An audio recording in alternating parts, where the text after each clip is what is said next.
आज हम करेंगे Nernst equation.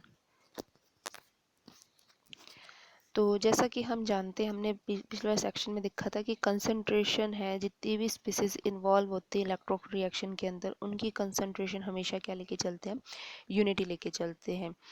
This need not to be always true, ये हमेशा नहीं होता ऐसा। नर्नस्ट इक्वेशन जो है किसी भी इलेक्ट्रोड की रिएक्शन के लिए हम किस तरह से शो कर सकते हैं कि देखो यहाँ पे क्या है हमारे पास, metal and positive aqueous plus n e electron is equals to metal solid. ठीक है, इस तरह से हम किसी भी मेटल है उसके अंदर जो भी रिएक्शन हो रही है वो इस तरह से रिएक्शन कर रही है।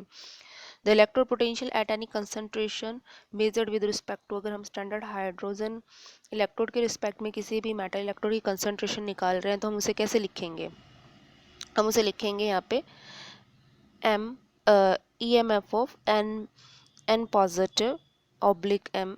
ठीक है, यहाँ पे हम क्या लेंगे, इसकी स्टैंडर्ड वैल्यू लेंगे, माइनस में R T by N F natural log concentration of metal divided by concentration of metal ion. ठीक है, ये हम यहाँ पे यूज़ करेंगे। लेकिन हमें पता है कि कंसंट्रेशन, अगर हम सॉलिड मेटल की बात करें तो कंसंट्रेशन उसकी यूनिटी होती है। तो यहाँ पे जो ये हमने एम यूज़ किया है, इसकी जगह हम क्या यूज़ कर सकते हैं, 1 यूज़ करेंगे। तो जो हमारी इक्वेशन है वो रिड्यूस हो जाएगी, E is equals to E not minus R T by N F L N natural log 1 divided by concentration of metal ion. ठीक है, सो यहाँ पे आपको पता है ये तो होती है हमारी स्टैंडर्ड वैल्यू होती है किसी भी मेटल इलेक्ट्रोड की।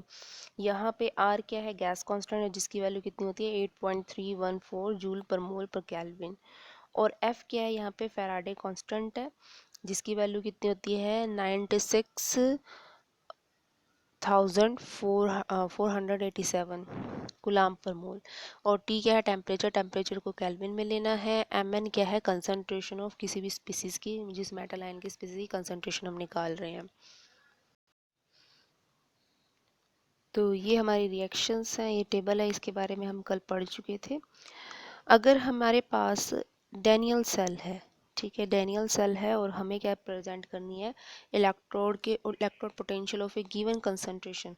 हमारे पास जो है copper two positive and zinc two positive ion की कंसंट्रेशन निकालनी है। तो हमें पता है कैथोड के लिए क्या होगी, कैथोड पे हमारा कॉपर होता है, तो हम कॉपर की जो स्टैंडर्ड वैल्यू है उसमें से क्या माइनस कर देंगे, are T by 2F natural log 1 divided by copper two positive ion.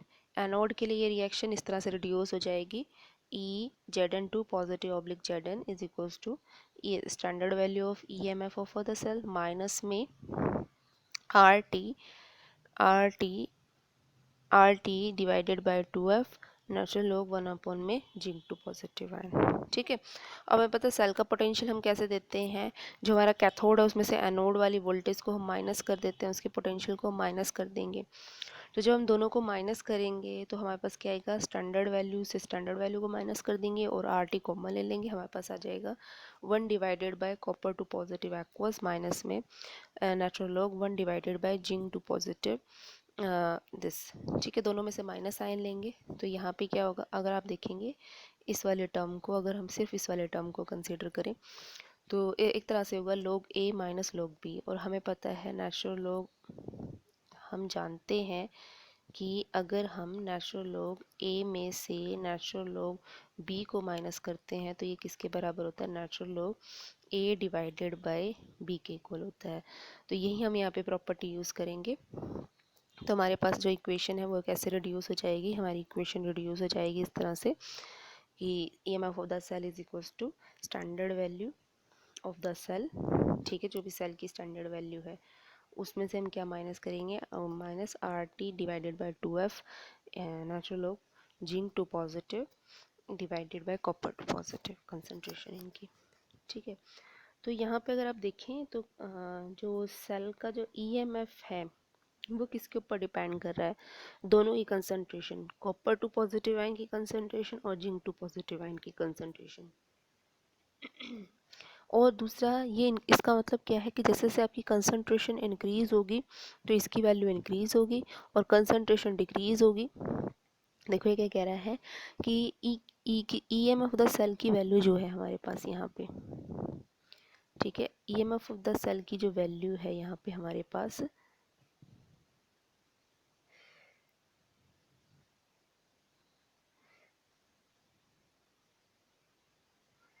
यहाँ पे EM ऑफ द सेल की जो वैल्यू है वो जैसे जैसे कॉपर की कंसंट्रेशन जो है वो इंक्रीज होगी और जिंक की कंसंट्रेशन जब डिक्रीज होगी तब ये वैल्यू हमारी क्या होगी, इंक्रीज होगी। ठीक है।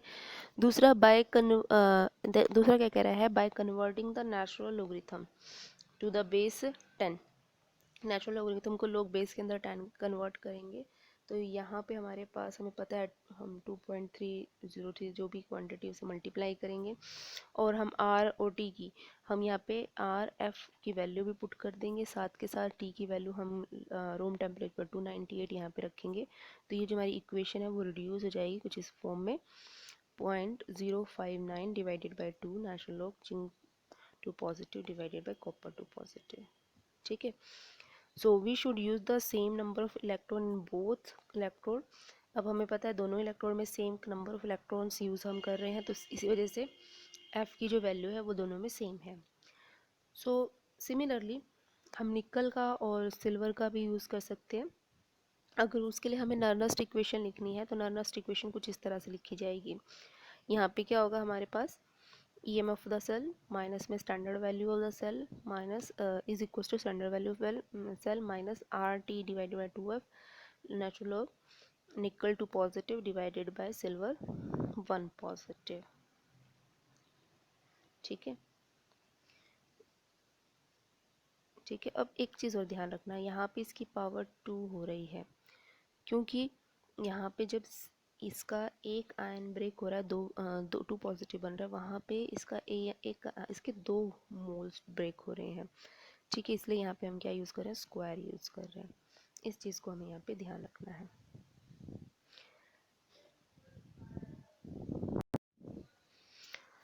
तो अगर हमारे पास कोई भी जर्नल इलेक्ट्रोकेमिकल रिएक्शन है इस टाइप की, ये अगर आप देख रहे हो, A number of moles A atom के हैं, B number of moles B के हैं, एन इलेक्ट्रॉन क्या कर रहे हैं यहाँ पे इन्वॉल्व हो रहे हैं और हमें क्या मिल रहे हैं यहाँ पे सी नंबर ऑफ मोल सी के और D number of mole D के। तो हम नर्वस इक्वेशन हम कैसे लिख सकते हैं, EM of the cell is equal to standard value of cell minus में RT डिवाइडेड बाय NF।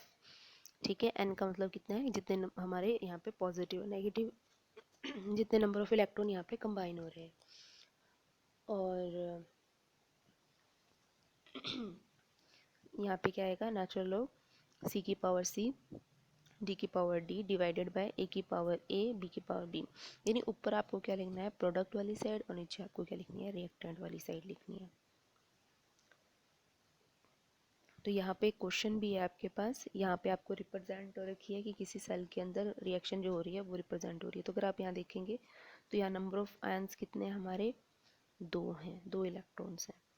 ठीक है। तो हमें पता है और स्टैंडर्ड वैल्यू हमारे पास कितनी है, 3.17 वोल्ट है। तो EM ऑफ द सेल हम कैसे निकालेंगे यहाँ पे। ठीक है। EM ऑफ द सेल होगा हमारा E0 minus RT by 2F। हमें पता है RT बाई 2F की वैल्यू कितनी है, ये है RT बाई F की वैल्यू, ये हमारे पास हमें पहले से ही पता है, ये वैल्यू पुट करेंगे, लोग बेस 10 आएगा हमारे पास। अब देखो हमारे पास M2 पॉजिटिव की कंसंट्रेशन कितनी है, इसकी कंसंट्रेशन है हमारे पास 0.130 मोल, ये लेंगे ये वैल्यू हम यहाँ पे लेंगे। दूसरा हम यहाँ पे देखेंगे सिल्वर की कंसंट्रेशन कितनी है, सिल्वर की कंसंट्रेशन है 0.0001 मोल। अब यहाँ पे अगर आप देखो सिल्वर का सिर्फ एक ही सिंगल पॉजिटिव आयन है तो हम यहाँ पे इसकी वैल्यू स्क्वायर करेंगे और नेचुरल लॉग से हम ये वैल्यू निकाल देंगे यहाँ पे लॉग टेबल से देखकर और इस वैल्यू को यहाँ पुट करके हमारे पास आंसर कितना आ जाएगा, ये लगभग आएगा हमारा आंसर 2.96 वोल्ट। ठीक है। तो ये था हमारा नर्नस्ट इक्वेशन। नेक्स्ट है हमारे पास equilibrium constant from the Nernst equation. Nernst equation से इक्विलिब्रियम कांस्टेंट की वैल्यू हम कैसे डिटरमाइन करते हैं। तो हमें पता है डैनियल सेल के अंदर रिएक्शन ये होती है। ठीक है। जैसे जैसे टाइम पास होता है, जैसे जैसे टाइम हमारा पास होता जाता है तो कंसंट्रेशन जो है इसकी जिंक टू पॉजिटिव आयन की ये इंक्रीज होती जाती है और जो कंसंट्रेशन है कॉपर टू पॉजिटिव की वो डिक्रीज होती जाती है। उसी सेम टाइम के अंदर जो वोल्टेज ऑफ द सेल जो है वो वोल्ट मीटर के ऊपर जो रीडिंग उसकी आ रही है वो क्या होती जाएगी, डिक्रीज होती जाएगी। After some time we shall not no change in the concentration. कुछ टाइम के बाद इन दोनों की कंसंट्रेशन पे कोई चेंज नहीं होगा और वोल्ट मीटर की जो रीडिंग हमारे पास आएगी वो क्या आती है, 0 आती है। This indicate that the situation जो है हमारी नर्वस इक्वेशन जो है उसने क्या अटेंड कर लिया है, इक्विलिब्रियम को अटेंड कर लिया है।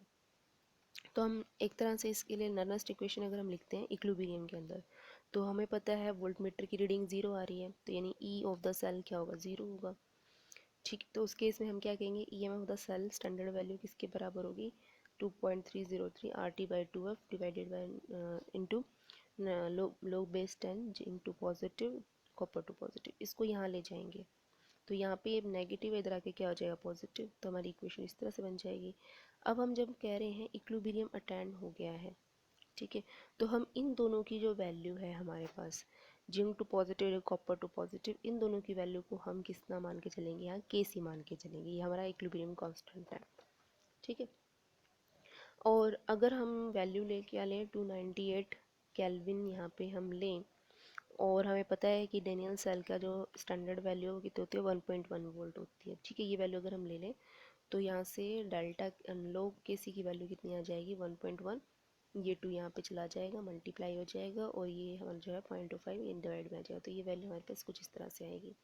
फिर हम क्या लेंगे, दोनों साइड एंटी लोग लेंगे, तो जैसे हम दोनों साइड एंटी लोग लेंगे तो ये हमारे पास इसका एंटी लोग लेंगे, तो यहाँ के सी का लोग हट जाएगा और के सी की वैल्यू कितनी आएगी, 2 × 10⁻³ ठीक है, तो इसका मतलब जर्नल और इन जर्नल अगर आपको इस वैल्यू को रिप्रेजेंट करना है जर्नल फॉर्म में, तो ये आपका है स्टैंडर्ड वैल्यू, इस तरह से होती है हमारे पास। ठीक है, तो ये जो इक्वेशन है 3.14, ये हमें किसके बीच में रिलेशन दे रही है, इक्विलिब्रियम कांस्टेंट और standard potential of the cell, इन दोनों के बीच में क्या दे रही है, रिलेशनशिप दे रखी है।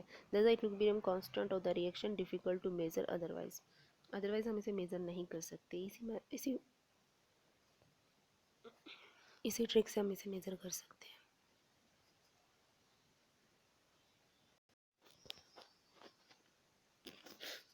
नेक्स्ट है हमारे पास एग्जांपल 3.2, इसमें हमारे पास क्या है, कॉपर और सिल्वर की रिएक्शन दे रखी है और इनके लिए इक्विलिब्रियम कांस्टेंट कैलकुलेट करना है। तो हमें पता है standard value of the cell किसके इक्वल होती है, दिस।